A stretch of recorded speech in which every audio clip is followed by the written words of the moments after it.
Welcome to the Joy Lab podcast, where we help you uncover and foster your most joyful self. Your hosts, Dr. Henry Emmons and Dr. Amy Prasek, bring you the ideal mix of soulful and scientifically sound tools to spark your joy, even when it feels dark. When you're ready to experiment with more joy, combine this podcast with the full Joy Lab program over at joylab.coach.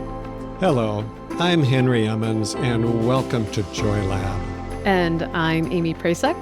Here at Joy Lab, we infuse science with soul to help you build your resilience and uncover your joy. Now, we talked about resolutions in the last episode, and in this one, we wanted to provide a really important strategy to help you achieve your goals this year, to make your resolutions more successful.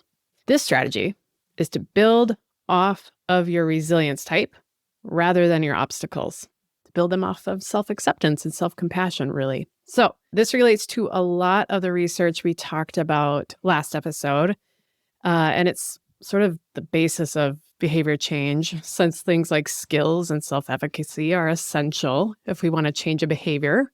So even if there's something we want to change, something we want different in our lives, we really need to think about our strengths and our skills that we already have and how we can leverage those to help us achieve our goals.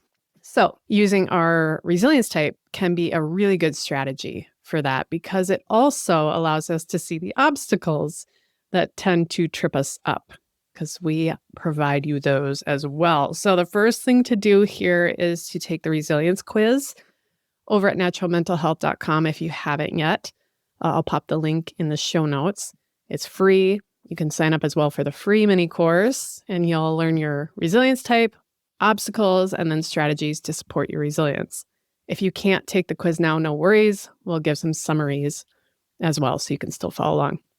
All right, we're going to highlight our resilience types, those obstacles, and then see how we might set some goals based on our strengths. So I really love this idea, Amy. It's a way of honoring who we are and also taking note of the research we talked about last time. So if we start with our strengths, our positives, I think we are so much more likely to stay open and flexible. We talked about approach versus avoidance last time. And so we're much more likely to move toward a positive goal rather than moving away from a negative one, to be successful with that. Any listeners who have taken our resilience quiz may remember that we have 6 different resilience types. But for the sake of this discussion, we're going to lump them together into 3 categories. Because when it comes to goal setting and obstacles, there's a lot of crossover here. Yeah. So to simplify things, I'm going to just describe briefly how people in these 3 categories often feel when they get off balance, out of sorts. First group is where we put together the creative and the enthusiastic types, and they often become anxious or fearful when they're stressed or out of balance. Second group combines the passionate and determined types, who often feel revved up or agitated. And then the third group, with the grounded and the mindful folks, tend to become a little more flat or sluggish. So remember, I'm describing here how it feels when we're out of balance, and we're hoping to avoid that by approaching these goal-setting strategies wisely and emphasizing strengths. So let's start with our creative and enthusiastic folks. And that includes me, and it includes you too, Amy. So lots of our friends listening. Yeah, that's probably true. Yeah. So Amy, do you want to start us off? Yeah, sure. Our creative and enthusiastic folks are generally not short on ideas for resolutions or goals. We can think of lots of things we want to reclaim or change, that can be awesome insight and can really create lots of sparks in our world. It's good stuff. And we usually have a powerful but sometimes short fuel supply to help us sort of sprint out of the gate.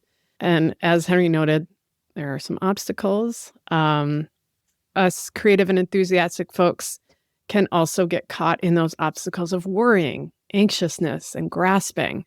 And so you can see how when we're out of balance, those things can sort of fuel a goal. So the goal setting can get caught in that cycle of sort of wanting to add more to our lives, want to feel more special, feel more liked, receive more love from outside of ourselves.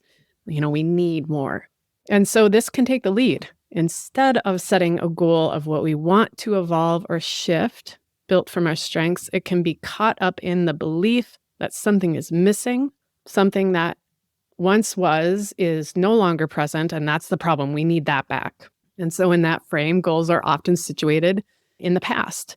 And the goal itself is usually pretty difficult, since reclaiming past pieces of ourselves is pretty impossible. We can make positive changes, but they just won't mirror what it looks like in the past. So the goal doesn't relate to our current status. It's probably hard to achieve. And that means there's not much to support us in actually sticking with them. So that can be kind of the mix that happens here with resolutions for us creative and enthusiastic folks. And this is aligning back to what we talked about last episode about the good and the bad of sort of these temporal milestones and how we can get some really good motivation from these moments. But we can also kind of reject our old self in a resolute way that can be harmful, that we reject our wisdom and experiences. So I'll actually link in the show notes here to a meditation that we have called Healing the Rejected Self. I think it can be really helpful for us creative and enthusiastic folks so that we can set and approach our goals in a more loving and effective way. So let's talk about those who fall into the passionate and determined types. We have lots of listeners in that category too, I think. Yes, and this is something I'm also quite familiar with. Those of you who listened to last week's podcast might remember me talking about a younger version of myself when I used to be a lot more driven, more determined, you might say. So either I've changed or back then I was just under so much stress. It was during my days of medical training especially, that, I just may have morphed into somebody I wasn't. But anyway, Right. I do understand the strengths and the pitfalls of this group. So passionate and determined folks have a lot going for them, including a ton of energy, mental clarity, strongly held beliefs, the ability to really get a lot done. But if you add too much stress into the mix, then it's common to get caught up in a cycle of rumination, where, you just keep turning the same thought over and over in your mind, and it can lead to a kind of paralysis, really. So then, rather than accomplishing your goal, you just keep circling around it, and you're not able to make any progress at all. And because these folks can be so discerning, it's easy to get caught up in a pattern of judging, and seeing what's wrong. And that can lead to setting those avoidant type of goals that we talked about in the last episode, where you're choosing a goal based on something you don't want, trying to fix something. And this is exactly what I did when I was younger. I would see something that was wrong with me, so I'd devise a plan, sometimes an elaborate plan, to fix it. I remember a time when I was really over the top. And this is embarrassing, but I'm just going to share it anyway. Yes, please. Yeah, I know. So this was at the start of my last year of medical school. And I think I've alluded to this before, that my heart just wasn't fully into medical training. And consequently, I had a pretty lackluster first 3 years of school. And I was feeling badly about that. I just knew I could do so much better. So I made this decision. I was determined to go all in and to make this last year a great one, to finally reach my full potential as a medical student. All in that 1 year. I sat down probably just before the year began, and I created this incredibly detailed, very rigid daily schedule. And I do mean rigid. I had mapped out every 15 to 30 minute chunks of time and 7 days a week, mostly devoted to studying. Now, I would schedule little breaks, but those little breaks were, Oh, God. were slotted to do something else that was good for me, that would And no fun. improve my chance of success somehow. No, that's right. No fun. No time to be spontaneous. No time to just sit back and relax. And I remember even then looking at this and saying to myself, this is a little compulsive. But I was determined to stick with it. Well, guess what? It didn't last a week. I don't even think it lasted 2 days. And if you've ever done this, you know that once the energy of perfectionism wears off, it's pretty easy to slip into its opposite and, just kind of let things go. Yeah. And then, of course, you feel badly about that. Right. So now I try to limit my perfectionism to arranging the furniture, straightening out the pictures, I love that. Symmetry. I still love symmetry. But I've learned some lessons about goal setting. So here's a new goal as an example. My goal is pretty simple. It's to become a better gift giver. So first off, notice the scope of the goal. Instead of reaching my full potential, I chose a much more modest, more doable goal. Hey, this is a path to enlightenment right here, Henry. Good.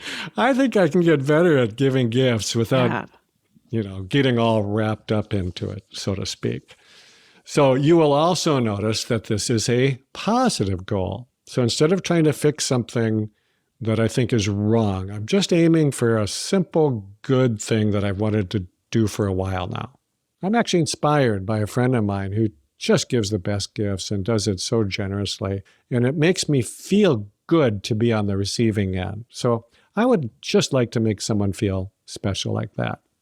Now, I also have little micro goals built in. I plan to start with just a few people.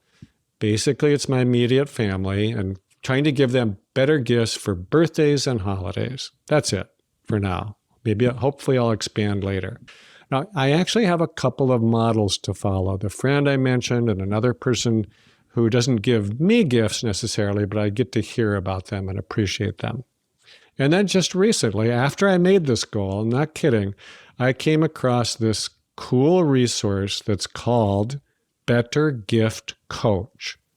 So now I get a weekly email with an inspiring idea based on a real-life gift-giving story. And then there's some guidance about how you could take that idea and run with it yourself. I love this for you and for me. It's a great resolution.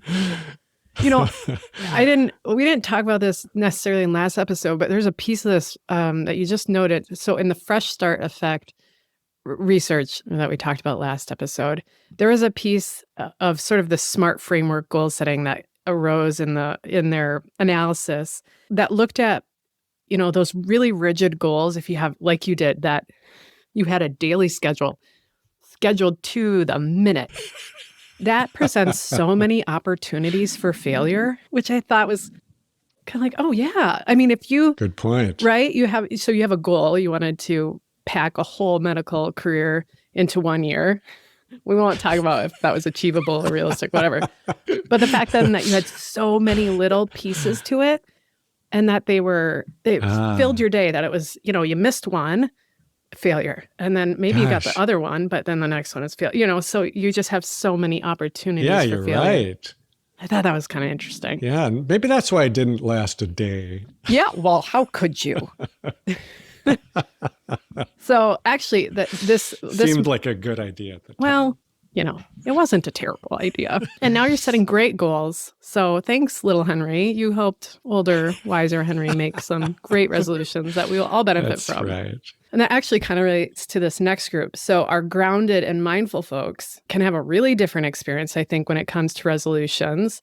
But actually, just to note, being that many of us are coming into the depths of our winter season, many of us might align with the obstacles that this resilience type often faces, which are sluggishness and reactivity. So if you're nodding your head right now, the strategies for this group might be perfect for you as well at this point in your season, even if your resilience type is different.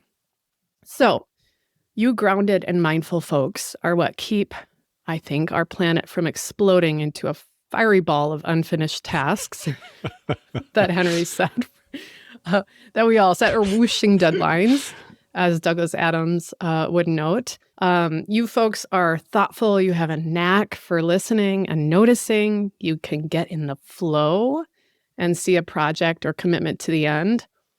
And of course, as we all do, there are some common obstacles that I noted before, that can sort of amplify when we get knocked down. They can stand in the way of goal setting. And one of these, to get a little bit more specific, is that you might sort of feel incomplete, but you can't quite discern the cause or factor. So you tend to get kind of lost in the fads. And you might also feel that sluggishness, that lack of motivation, and it can feel overwhelming at times. And that sluggishness can relate, in your body and mind too. So you might feel foggy and kind of flat in thinking, right? Which can make setting those goals hard, which is why you can kind of fall into those fads. So you might not be as curious or agile as you could be. So just imagine if you're feeling off and your motivation might be lacking, and then you've set some goals, perhaps based on a fad that is unrelated to your interests or skills, then it is pretty impossible to stick with it. And even if it's not totally important or resonant for you, it does not feel good to not succeed at something that you've set, which doesn't help the motivation. So then the cycle starts. And I think what we were just talking about a moment ago, about lots of little goals, we'll get more specific here, but the research we mentioned last episode really hits home right here for this group. And there's 3 strategies I want to note. The first, set lots of very little, very achievable goals and things that can really kind of boost your motivation. So things that feel good. I think that can be really helpful to stoke motivation and confidence. So these are not scheduling your day out in 5-minute increments, but setting goals that are really nourishing for you that you can achieve a boost from. And then really being thoughtful, as I just kind of noted here, is the second strategy of how you're connecting with those goals. So do they really resonate for you? Do they really nurture you? Or are they just fads? Or are they things that sort of caught your attention or made you feel bad or guilty enough that you thought you had to make that change? So finding things that really resonate with you, that nourish you. The third strategy then is to seek out support and guidance, but not too much, as we learned in last episode. So get a buddy who will do nothing but motivate you and cheer you on as you work toward your goal. They won't shame you when you screw up. They won't nag you. They won't crush your confidence. They will encourage you to tap back into that mindful, grounded, wise creature that you are, and then work toward your goals from that space. So if you're feeling a little sluggish, lacking of motivation, those are some strategies that you can take, even if you're not in that mindful and grounded group. So Henry, do you have any other thoughts for this group to get more out of their resolutions? Sure. And maybe this is applicable to all of the groups. First, I think less is more. So if it feels overwhelming, just choose one thing, one simple goal that you are pretty sure you can make happen. And then if you'd like, tell one person that you're doing it. And if you can, be really specific with them about how they can help you to accomplish this goal. Even if it's just having them know about it, that may be all that they need to do. Or maybe having them celebrate with you when you reach one of your micro goals that you built in to the larger goal. So simplify, share, celebrate, and repeat. Ooh. Simplify, share, celebrate, repeat. I feel like that's my new 2024 message. Yeah, it would work for me too. Right?